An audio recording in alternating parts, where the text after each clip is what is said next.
Something in between के 245वें episode में आपका स्वागत है। आमतौर पर किसी देश में राजनीतिक दलों की बड़ी संख्या मजबूत लोकतंत्र की निशानी होती है। इस दृष्टि से देखें तो दुनिया का सबसे बड़ा लोकतंत्र भारत वाकई दुनिया के दूसरे लोकतांत्रिक देशों से मीलों आगे है।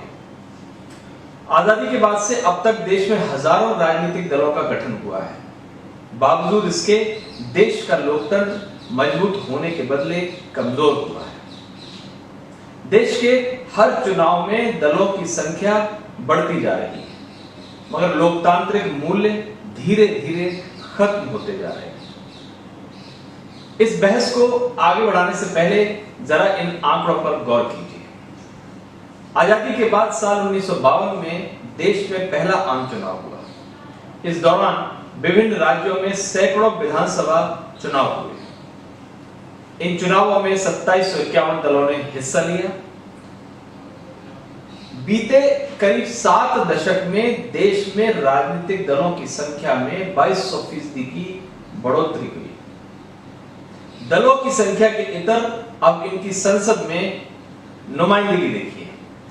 देश के पहले 2 आम चुनावों में 21 दलों को संसद में प्रतिनिधित्व मिला। अंतिम आम चुनाव मतलब साल 2019 के आम चुनाव में 36 दलों को प्रतिनिधित्व हासिल हुआ।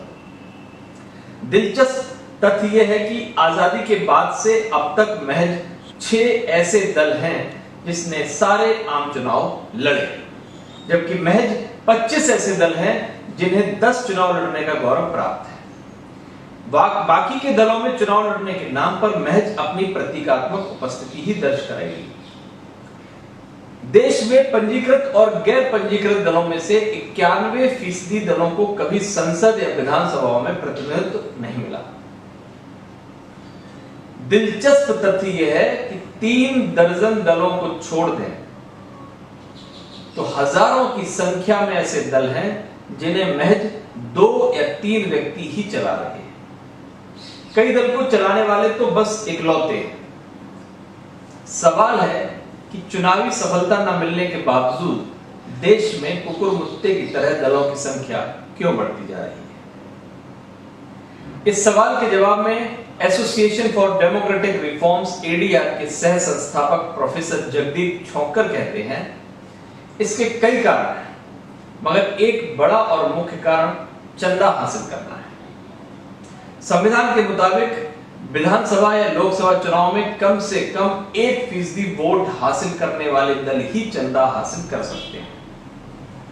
ऐसे में बड़ी संख्या में ऐसे दल हैं जो महज चंदा हासिल करने के लिए अपने मतों का आंकड़ा 1% तक लाना चाहते हैं। इनका लोकतंत्र या अपनी विचारधारा को आगे बढ़ाने का लक्ष्य नहीं होता। चूंकि राजनीतिक दलों को दान या चंदे के रूप में दी गई रकम पर आयकर नहीं लगता। ऐसे में 1% वोट हासिल करने वाले कई दल काला धन को सफेद करने की मुहिम में जुटे हुए हैं।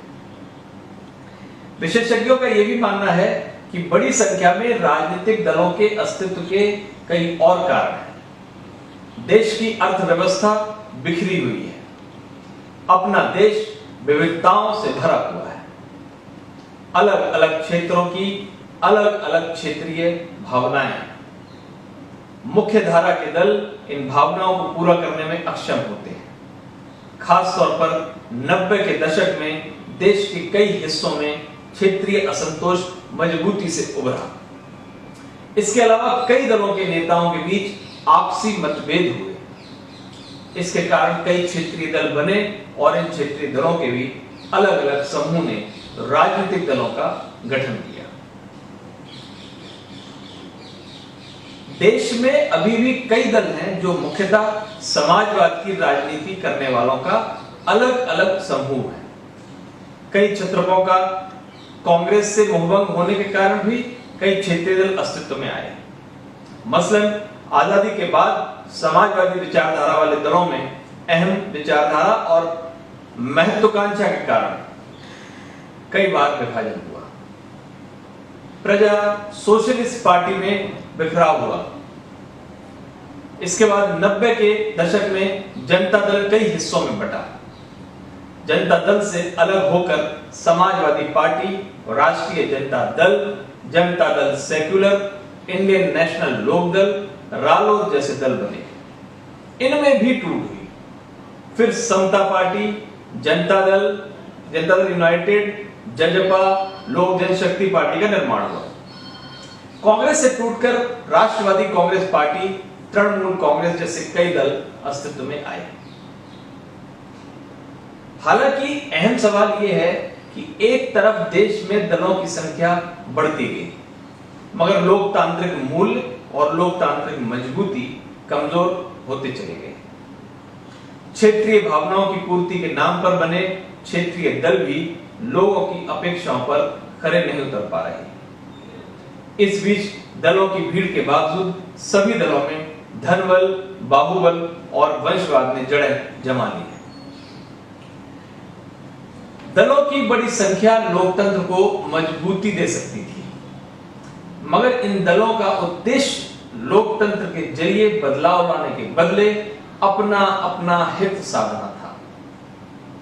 इन दलों की कोई वैचारिक पृष्ठभूमि नहीं थी और ना ही ऐसा करने का दलों के गठन के पीछे उद्देश्य ही था। चूंकि दलों की बड़ी संख्या के कारण लोकतंत्र का कोई भला नहीं हो रहा है, ऐसे में इस क्षेत्र में सुधार की बड़ी जरूरत है। चुनाव आयोग को चाहिए कि कम से कम ऐसे दलों की मान्यता खत्म करें जो बिना किसी राजनीतिक उद्देश्य के गठित किए गए हैं। उन दलों की पहचान भी जरूरी है जिसने अब तक कोई चुनाव ही नहीं लड़ा है। इसके साथ ही ऐसे दलों की भी पहचान की जरूरत है जिनके द्वारा स्थापित दल उनकी जॉइंट वेंचर संस्था है। देश में ऐसे दलों की संख्या 1000 से अधिक है। इन दलों की तत्काल पहचान कर इनकी मान्यता खत्म करने की जरूरत है। देश में एक ऐसे तंत्र का भी निर्माण होना चाहिए जो ये निगरानी रख सके कि कौन से दलों का उद्देश्य महज चंदा के माध्यम से काले धन को सफेद करना है। वो है इसलिए कि लोकतंत्र में दलों की भीड़ स्वस्थ और मजबूत लोकतंत्र की गारंटी नहीं हो सकती। नमस्कार।